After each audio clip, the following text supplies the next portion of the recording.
80 kilometre ದೂರ. ಎಲ್ಲ ಕೆಲಸ ಮುಗಿಸಿಕೊಂಡು ರಾತ್ರಿ ಕೊನೆಯ ಬಸ್ ಹಿಡಿದು ಮನೆ ತಲುಪೋಣ ಎಂಬ ಪ್ಲ್ಯಾನ್ ಇತ್ತು. ಆ ರಾತ್ರಿ 11 ಗಂಟೆಗೆ ಆತ ಬಸ್ ಸ್ಟಾಪ್ ತಲುಪಿದ. ಆದರೆ ಭಾರೀ ಮಳೆಯ ಕಾರಣದಿಂದ ಸ್ವಲ್ಪ ತಡವಾಯಿತು. ಆತನ ಕಣ್ಣೆದುರಿಗೆ ಕೊನೆಯ ಬಸ್ ಹೊರಟು ಹೋಯಿತು. ಇನ್ನು ಮುಂದೆ ಬಸ್ ಸಿಗುತ್ತದೋ ಇಲ್ಲವೋ ಎಂಬ ಅನುಮಾನದಲ್ಲಿ ಆತ ಅಲ್ಲೇ ಕಾಯಲು ಆರಂಭಿಸಿದ. ಆ ಚಿಕ್ಕ ಬಸ್ ಸ್ಟಾಪ್ನಲ್ಲಿ ಆತನನ್ನು ಬಿಟ್ಟರೆ ಯಾರೂ ಇರಲಿಲ್ಲ. ಸುಮಾರು 12 ಗಂಟೆಯ ವೇಳೆಗೆ ಒಂದು ಹಳೆಯ ಬಸ್ ಶಿರಸಿ ಹೊನ್ನಾವರ ಬೋರ್ಡ್ ಹಾಕಿಕೊಂಡು ಬರುತ್ತಿತ್ತು. ಗಣೇಶ್ನ ಮುಖದಲ್ಲಿ ಸಂತೋಷ ತೇಲಿತು. ಕೊನೆಗೂ ಬಸ್ ಬಂತು ಎಂದುಕೊಂಡ. ಆತ ಹೊರಗೆ ಹತ್ತಿದ ತಕ್ಷಣ ಸ್ವಲ್ಪ ಗಾಬರಿಯಾದ. ಯಾಕೆಂದರೆ ಆತನನ್ನು ಬಿಟ್ಟರೆ ಆ ಬಸ್ಸಿನಲ್ಲಿ ಯಾರೂ ಇರಲಿಲ್ಲ. ಆತನ ಉಸಿರಾಟದ ಧ್ವನಿ ಮಾತ್ರ ಬಸ್ಸಿನೊಳಗೆ ಕೇಳಿಸುತ್ತಿತ್ತು. ಬಸ್ನ ಬಾಗಿಲಿನ ಹತ್ತಿರ ನಿಂತು ಸ್ವಲ್ಪ ಉಸಿರೆಳೆದ ನಂತರ ಅವನು ತನ್ನ ಯಾವಾಗಲೂ ಕುಳಿತುಕೊಳ್ಳುವ ಕಿಟಕಿಯ ಪಕ್ಕದ ಕೊನೆಯ ಸೀಟಿಗೆ ಹೋದ. ಹೊರಗೆ ಮಳೆ ಸುರಿಯುತ್ತಿತ್ತು. ಮಳೆಯ ತಂಪಾದ ಗಾಳಿ ಮತ್ತು ಹನಿಗಳು ಅವನ ಆತ್ಮಕ್ಕೆ ಒಂದು ಶಾಂತಿ ನೀಡುತ್ತಿದ್ದವು. ಮಿಂಚು ಆಕಾಶವನ್ನು ಬೆಳಗಿಸುತ್ತಿತ್ತು ಮತ್ತು ಮೋಡಗಳು ತೀವ್ರವಾಗಿ ಗರ್ಜಿಸುತ್ತಿದ್ದವು. ಬಸ್ ಹೊರಡುವ ಮೊದಲು ಅದು ಸಂಪೂರ್ಣ ಖಾಲಿಯಾಗಿತ್ತು. ಕೊನೆಯ ಸೀಟಿನಲ್ಲಿ ಗಣೇಶ್ ಒಬ್ಬನೇ ಕುಳಿತಿದ್ದ. ಮುಂದಿನ ನಿಲ್ದಾಣದಲ್ಲಿ ಒಬ್ಬ 75 ವರ್ಷದ ಮುದುಕಿ ಬಸ್ ಹತ್ತಿದಳು. ಆಕೆ ಡೈರೆಕ್ಟ್ ಆಗಿ ಬಂದು ಗಣೇಶ್ನ ಪಕ್ಕದ ಕಿಟಕಿ ಸೀಟಿಗೆ ಬಂದು ಕುಳಿತುಕೊಂಡಳು. ಈ ಬಸ್ಸಿನಲ್ಲಿ ಇಬ್ಬರೇ, ಗಣೇಶ್ ಮತ್ತು ಆ ವೃದ್ಧೆ. ಗಣೇಶ್ ಯೋಚಿಸಿದ, ಬಹುಶಃ ಮಳೆಯ ಕಾರಣದಿಂದ ಜನರು ಬೇಗ ಹೊರಟಿರಬೇಕು. ಸ್ವಲ್ಪ ನಕ್ಕು ತನ್ನೊಳಗೆ ಹೇಳಿಕೊಂಡು, ಅಪ್ಪ, ಎಷ್ಟು ದಣಿದಿದ್ದೇನೆ ಎಂದು. ಸ್ವಲ್ಪ ಕಣ್ಣು ಮುಚ್ಚಿಕೊಂಡ್ರೆ ಚೇತರಿಸಿಕೊಳ್ಳಬಹುದು. ಅಂದಾಜು 2 ನಿಮಿಷಗಳ ನಂತರ ಕಣ್ಣು ತೆರೆಯುತ್ತಿದ್ದಂತೆಯೇ ಆ ವೃದ್ಧೆ ಅಲ್ಲಿ ಇರಲಿಲ್ಲ.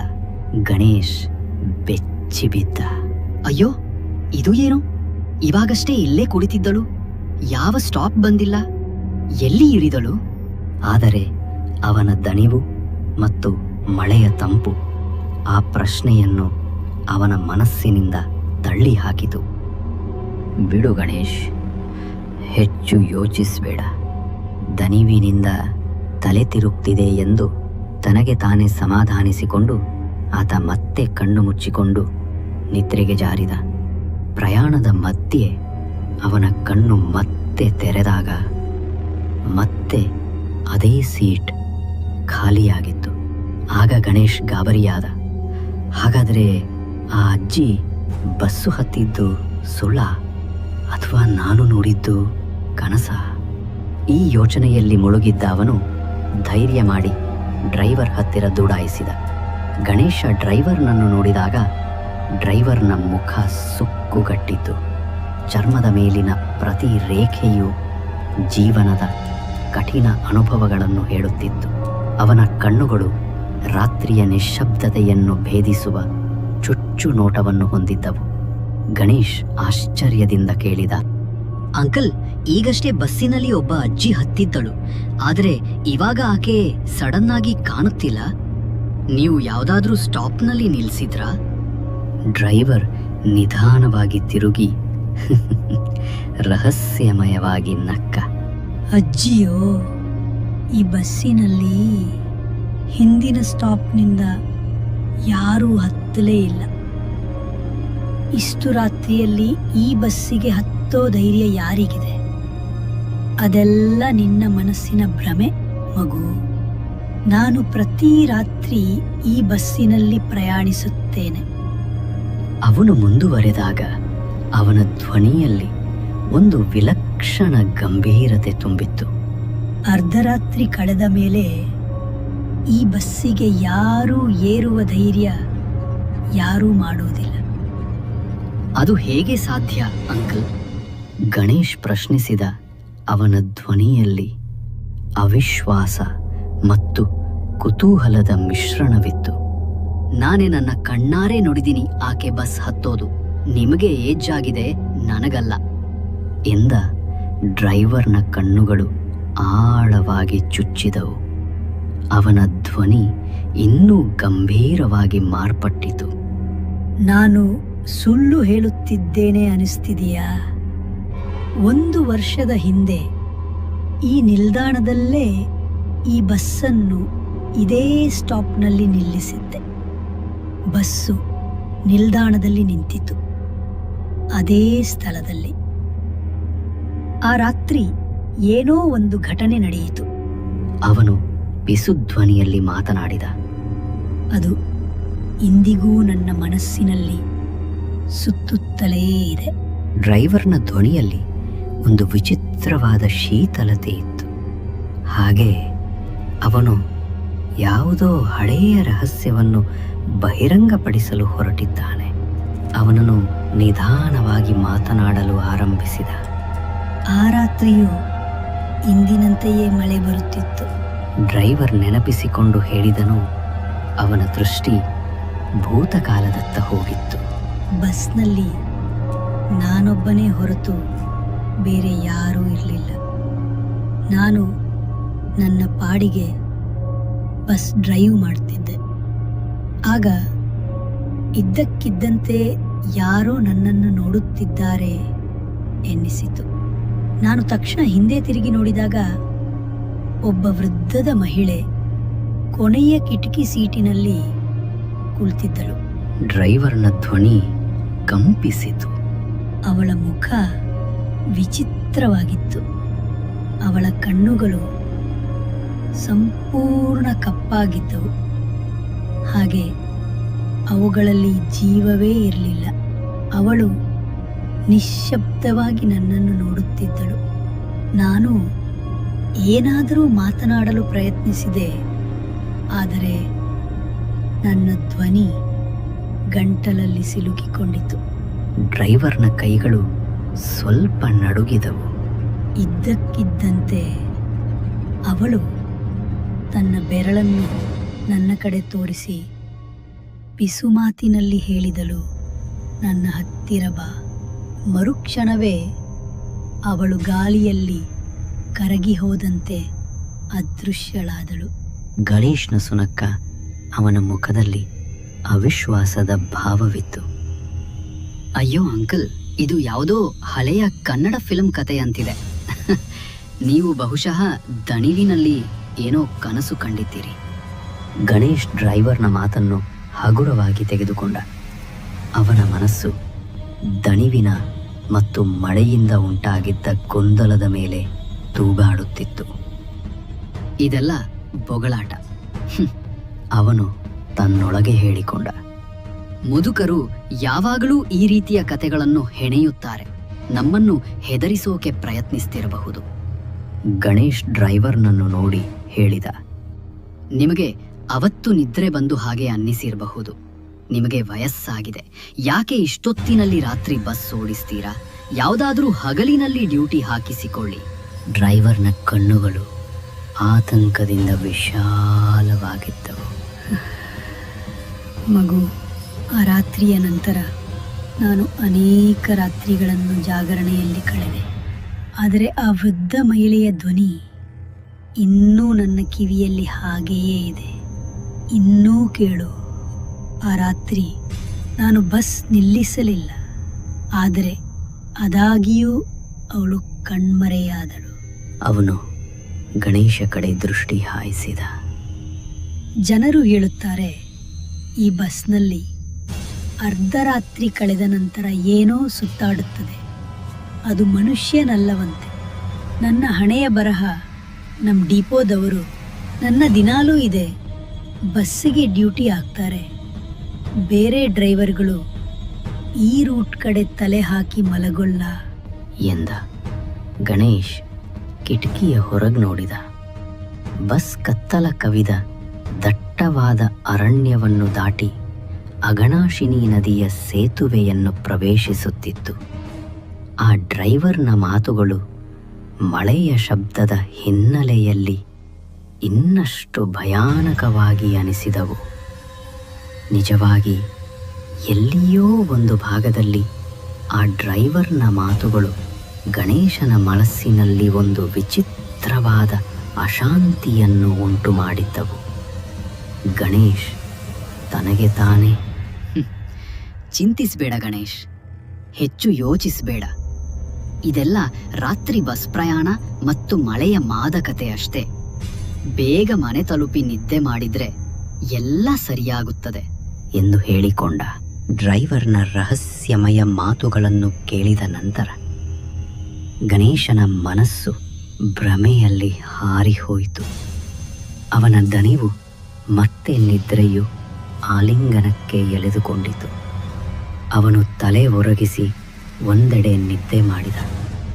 ಆದರೆ ನಿಖರವಾಗಿ 5 ನಿಮಿಷಗಳ ನಂತರ ಅವನ ಕಣ್ಣುಗಳು ತೆರೆಯಿತು. ಕತ್ತಲೆಯಲ್ಲಿ ಬಸ್ನ ನಿಶ್ಶಬ್ದತೆ ಇನ್ನೂ ಭಾರವಾಗಿ ತೋರುತ್ತಿತ್ತು. ಅವನು ಪಕ್ಕದಲ್ಲಿ ನೋಡಿದಾಗ ಅವನ ಹೃದಯ ಥಟ್ಟನೆ ನಿಂತು ಹೋಯಿತು. ಆ ಮುದುಕಿ ಮತ್ತೆ ತನ್ನ ಮುಂದಿನ ಸೀಟಿನಲ್ಲಿ ಕುಳಿತಿದ್ದಳು. ಇದೇನು, ಅವಳು ಮತ್ತೆ ಎಲ್ಲಿಂದ ಬಂದಳು? ಗಣೇಶ್ಗೆ ತುಂಬ ಹೆದರಿಕೆಯಾಯಿತು. ಬಹುಶಃ ಡ್ರೈವರ್ ಹತ್ತಿರ ನಾನು ಮಾತನಾಡಿದ್ದು ಕನಸ ಎಂದು ಯೋಚಿಸಿದ. ತಾನು ಧೈರ್ಯ ಮಾಡಿ ಆ ಮಹಿಳೆಯನ್ನು ಮಾತನಾಡಿಸಬೇಕು ಎಂದು ಯೋಚಿಸಿ ಆಕೆಯನ್ನ ಮಾತನಾಡಿಸಲು ಪ್ರಯತ್ನಿಸಿದ. ಅಜ್ಜಿ, ಅಜ್ಜಿ, ನೀವೆಲ್ಲಿ ಹತ್ತಿಕೊಂಡ್ರಿ ಎಂದು ಆಕೆಯನ್ನ ಕೇಳಿದ. ಆದರೆ ಆ ಮಹಿಳೆ ಏನೂ ಮಾತನಾಡಲಿಲ್ಲ. ಸುಮ್ಮನೆ ಕಿಟಕಿಯಲ್ಲಿ ನೋಡುತ್ತಾ ಕುಳಿತಿದ್ದಳು. ಗಣೇಶಗೆ ಮತ್ತೆ ಹೆದರಿಕೆಯಾಯಿತು. ಗಣೇಶ ಮತ್ತೆ ಮಾತನಾಡಲು ಪ್ರಯತ್ನಿಸಿದ. ನಂತರ ಆ ಮಹಿಳೆ ಗಣೇಶನ ಕಡೆ ತಿರುಗಿದಳು. ಆಕೆ ಗಣೇಶನನ್ನು ನೋಡುತ್ತಿದ್ದಂತೆ ಗಣೇಶ ಆಕೆಯ ಮುಖವನ್ನು ನೋಡಿದ. ಆಕೆಯ ಮುಖ ರಕ್ತದಿಂದ ಮಡುಗಟ್ಟಿತ್ತು. ಆಕೆಯ ಮುಖದ ಅರ್ಧ ಭಾಗವೇ ಇರಲಿಲ್ಲ. ಅವಳ ತಲೆ ಬುರುಡೆಯ ಒಂದು ಭಾಗ ಒಡೆದು ರಕ್ತ ಸೋರುತ್ತಾ ಯಾರೋ ಅವಳನ್ನು ಕೊಲ್ಲಲು ಪ್ರಯತ್ನಿಸಿದ ಹಾಗಿತ್ತು. ಇದೇನು? ಗಣೇಶ ಕಿರುಚಿಕೊಂಡ ಆತನ ಕಿರುಚಾಟ ಇಡೀ ಬಸ್ಸಿನ ನಿಶ್ಶಬ್ದತೆಯನ್ನು ಭೇದಿಸಿತು. ಅವನು ತನ್ನ ಕಣ್ಣುಗಳನ್ನು ಮುಚ್ಚಿಕೊಂಡು ಸಿಟಿನಿಂದ ಕೆಳಗೆ ಕುಳಿತುಕೊಂಡನು. ಇದ್ದಕ್ಕಿದ್ದಂತೆ ಒಂದು ತಂಪಾದ ಅಂಗೈ ಅವನ ಭುಜವನ್ನು ಮುಟ್ಟಿದಂತಾಯಿತು. ಅವನು ಭಯದಿಂದ ಕಣ್ಣು ತೆರೆದಾಗ ಅದೇ ಮಹಿಳೆ ಎದುರಿಗೆ ನಿಂತಿದ್ದಳು. ಆದರೆ ಈಗ ಅವಳ ಮುಖ ಸಂಪೂರ್ಣವಾಗಿ ಸ್ವಚ್ಛವಾಗಿತ್ತು. ಯಾವುದೇ ರಕ್ತವಿಲ್ಲ, ಯಾವುದೇ ಗಾಯವಿಲ್ಲ. ಅವಳು ಸೌಮ್ಯವಾಗಿ ನಕ್ಕಳು. ಅಯ್ಯೋ ಮಗ, ಏನಾಯಿತು? ಯಾಕೆ ಇಷ್ಟೊಂದು ಭಯ ಪಡ್ತಿದೀಯಾ? ನೀರು ಕುಡಿತೀಯಾ? ಆಗ ಗಣೇಶ ತಡವರಿಸಿದ. ನೀವು, ನಿಮ್ಮ ಮುಖ, ರಕ್ತ, ಇದೆಲ್ಲ ಏನು? ನಾನು ಹುಚ್ಚನಾಗುತ್ತಿದ್ದೇನೆ. ಭಯಪಟ್ಟಿದ್ದೀಯಾ ಅಲ್ಲವೇ? ಆ ಮಹಿಳೆ ನಸುನಕ್ಕಳು. ಅವಳ ಧ್ವನಿಯಲ್ಲಿ ರಹಸ್ಯದ ಆಳತೆ ಇತ್ತು. ಈ ಬಸ್ನಲ್ಲಿ ರಾತ್ರಿಯ ವೇಳೆ ವಿಚಿತ್ರ ಘಟನೆಗಳಾಗುತ್ತವೆ. ಏನೋ ಕಾಣಿಸುತ್ತದೆ, ಏನೋ ಕಣ್ಮರೆಯಾಗುತ್ತದೆ. ನೀನು ಏನಾದರೂ ನೋಡಿದ್ದರೆ ಅದನ್ನು ಮರೆತು ಬಿಡು. ಇನ್ನೂ ಇಲ್ಲಿ ನಿಲ್ಲಬೇಡ. ಆ ಮಹಿಳೆಯ ಮಾತುಗಳು ಅಪೂರ್ಣವಾಗಿದ್ದವು. ಆದರೆ ಅವಳ ಧ್ವನಿಯಲ್ಲಿದ್ದ ಭಯಾನಕ ಸೂಚನೆಯಿಂದ ಗಣೇಶನ ರಕ್ತ ಹೆಪ್ಪುಗಟ್ಟಿತು. ಅವನು ನಡುಗುತ್ತಿದ್ದ ಕೈಗಳಿಂದ ಆ ಮಹಿಳೆಯ ನೀರಿನ ಬಾಟಲಿಯನ್ನು ತೆಗೆದುಕೊಂಡು ಬಸ್ನ ದ್ವಾರದ ಬಳಿಗೆ ಹೋಗಿ ತನ್ನ ಮುಖದ ಮೇಲೆ ನೀರನ್ನು ಚಿಮುಕಿದ. 2 ಗುಟುಕು ನೀರು ಕುಡಿದು ಟವೆಲ್ಲಿಂದ ಮುಖ ಒರೆಸಿಕೊಂಡು ಅವನು ತನ್ನ ಸೀಟಿಗೆ ಹಿಂತಿರುಗಿದ. ಆದರೆ ಸೀಟಿಗೆ ಹಿಂತಿರುಗಿ ಕುಳಿತ ತಕ್ಷಣ ಅವನ ಹೃದಯ ಮತ್ತೆ ಧಕ್ ಎಂದು ನಿಂತು ಹೋಯಿತು. ಆ ಮಹಿಳೆ ಅಲ್ಲಿ ಇರಲೇ ಇಲ್ಲ. ಇದೇನು ನಡೆಯುತ್ತಿದೆ? ಇದೀಗ ಅವಳು ಇಲ್ಲಿಯೇ ಇದ್ದಳು, ಎಲ್ಲಿ ಹೋದಳು? ಅದೇ ಸಮಯದಲ್ಲಿ ಬಸ್ನ ದ್ವಾರದ ದಿಕ್ಕಿನಿಂದ ಒಂದು ಧ್ವನಿ ಕೇಳಿಸಿತು. ನಾನು ಇಲ್ಲಿದ್ದೇನೆ, ಡೋರ್ ಬಳಿ. ಗಣೇಶನು ನೋಡಿದಾಗ ಆ ಅಜ್ಜಿ ದ್ವಾರದ ಬಳಿ ನಿಂತಿದ್ದಳು. ಇದ್ದಕ್ಕಿದ್ದಂತೆ ಬಸ್ನ ವೇಗ ಹೆಚ್ಚಾಯಿತು ಮತ್ತು ಅವಳು ಚಲಿಸುತ್ತಿದ್ದ ಬಸ್ನಿಂದ ಹೊರಕ್ಕೆ ಜಿಗಿದಳು. ತಕ್ಷಣ ಅವನು ಚಲಿಸುತ್ತಿದ್ದ ಬಸ್ಸಿನಿಂದ ಕೆಳಗೆ ಜಿಗಿದು ಜೋರಾದ ಘರ್ಷಣೆಯ ಶಬ್ದ ಮತ್ತು ಭೀಕರವಾದ ಕಿರಚಾಟದ ಧ್ವನಿ ಕೇಳಿಸಿತು. ಗಣೇಶನ ಹೃದಯವು ಭಯಂಕರವಾಗಿ ಬಡಿಯುತ್ತಿತ್ತು. ಇದು ಪಲಾಯನ ಮಾಡುವ ಸಮಯ ಎಂದು ಅವನು ಯೋಚಿಸಿದ. ಅವನು ಡೋರ್ ಕಡೆಗೆ ಓಡಿದ ಮತ್ತು ಅದೃಷ್ಟವಶಾತ್ ಅದೇ ಸಮಯದಲ್ಲಿ ಒಂದು ನಿಲ್ದಾಣ ಬಂದಿತು. ಅವನು ಬಸ್ನಿಂದ ಹೊರಕ್ಕೆ ಜಿಗಿದು ಮಳೆಯಲ್ಲಿ ನೆನೆಯುತ್ತಾ ನಿಲ್ದಾಣದಲ್ಲಿ ನಿಂತುಬಿಟ್ಟ. ಬಸ್ ನಿಧಾನವಾಗಿ ಅವನ ಕಣ್ಣೆದುರಿನಿಂದ ದಾಟುತ್ತಿತ್ತು. ಆದರೆ ಈಗ ಅವನು ಆ ಬಸ್ಸಿನ ನಿಜವಾದ ರೂಪವನ್ನು ಕಂಡುಕೊಂಡ. ಆ ಬಸ್ಸು ಸಂಪೂರ್ಣವಾಗಿ ನೀರಿನ ಪಾಚಿಯಿಂದ ಮುಚ್ಚಿ ಹೋಗಿತ್ತು. ಹೇಗೋ ಯಾವುದೋ ಅಪಘಾತದಲ್ಲಿ ಸಿಲುಕಿದಂತೆ ಕಾಣುತ್ತಿತ್ತು. ಬಸ್ಸಿನೊಳಗೆ ಬಹಳಷ್ಟು ಜನರು ಇದ್ದರು, ಆದರೆ ಅವರು ಜೀವಂತರಾಗಿರಲಿಲ್ಲ. ಕಿಟಕಿಯ ಮೂಲಕ ಅವನಿಗೆ ಒಂದು ಸಾವಿಗೆ ಹೋಲುವ ಸೌಮ್ಯ ನಗು ಕಾಣಿಸಿತು.